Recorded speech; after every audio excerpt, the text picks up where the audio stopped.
Teardrop. The series will take you through fictional episodes from the viewpoints of Trisha and Vikrant. Sometimes it's the same situation from their respective perspectives and sometimes their shared journey. Chapter 8. A Day at Work, Vikrant. Making slideshows was his superpower.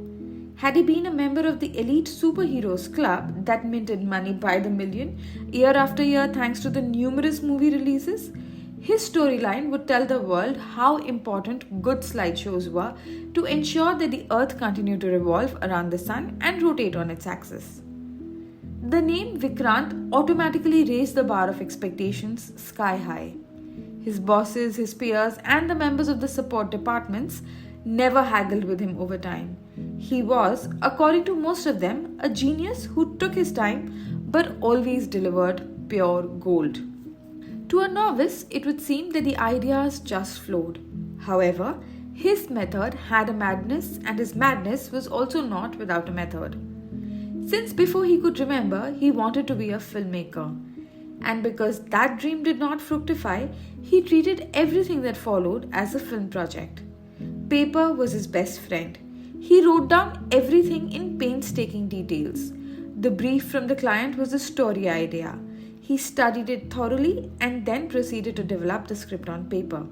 He then methodically prepared a storyboard, penning excruciating details. Once this leg of his process was complete, he went for a smoke. He smoked just one cigarette. He never allowed himself any more. Vikrant was also very particular about not engaging in any conversation during these smoking breaks. By now, his colleagues also knew better than to disturb him. He would pull a long drag, hold the smoke in for as long as possible, and then exhale slowly, relishing the entire process. To the passers-by, it would seem he was deep in thought. His co-workers believed that the advertising genius was busy churning out one more idea that would take the industry by surprise. Only she knew what he did during these breaks. He allowed himself the luxury of remembering her. He knew the work on his table demanded his attention, so he knew he could devote only a few precious moments to her and her memory. She also knew that there were days when he allowed himself the pleasure of forgetting. It was on those days that he was seen enjoying the smoke and smiling to himself. The smile was usually a dedication to something Joey had said in episode 11 of season 4 of Friends. She knew this because she also indulged in this very pastime often. He smiled to himself.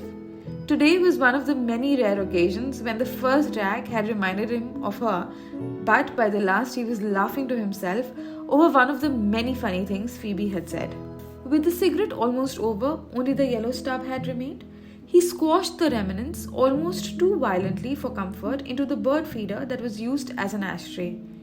He rubbed his hands briskly to let the ash, if any, drop from his hands. He cleared his throat in an air of self-importance and, as was his manner, turned on his heels in one brisk movement and headed to his table to reunite with the machine that was his only partner these days. He disliked clients who didn't know what they wanted. He absolutely detested the ones who knew till the last full stop what they desired. The first lot was incapable of wrapping their heads around his brilliant ideas because they were always unsure. The people who belonged to the second group frustrated him even more. They were the kinds who did not leave any wriggle room for his ideas to breathe. One might think that he did not like any of his clients. One would not be too off the mark. He liked very few of them, and that too very rarely. He loved the ones who saw him as their last savior. He liked the client assigned to him at the moment. A young chap who, although looked as if he was at sea, was crystal clear about his product and the outcome he wanted to achieve through the campaign. He was also respectful of, but not intimidated by, Vikrant. Vikrant liked the guy.